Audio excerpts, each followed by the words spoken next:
chặt na par bằng cần chân dùng phi đi lê dân liên khá tăng pa bằng khi cần in đi dẫn câu mùa lại rầm cần lại nôn phung rau thì lon sông na chu mi phun đang na đi anh chuẩn hay yang ở ngày khôn tí hai đại hiền lâu y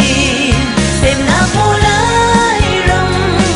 ใจchân thêm chơi độ các tạ chu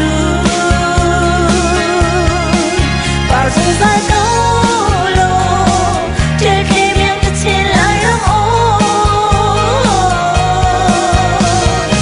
yang nang ay khu đề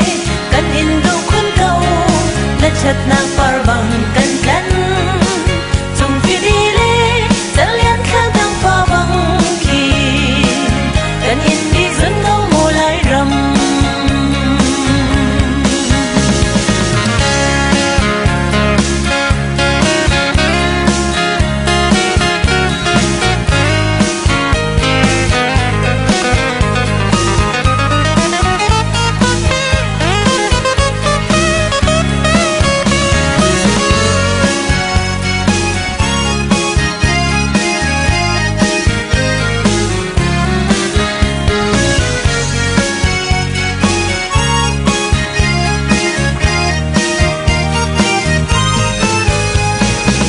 trên râm đô trăng thờ leng lê vai na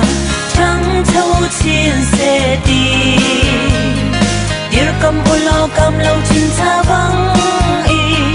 cánh râm đô tê hi xem na mô lại râm chơi chín thêm chơi độ các tạ chu bà xuống cái câu lô chơi thêm yang ta trên lại râm ô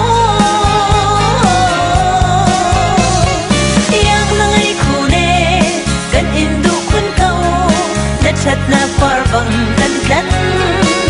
dùng phi đi lê dẫn liên khá tăng pa bằng khi cần in bị dẫn câu mùa lại rầm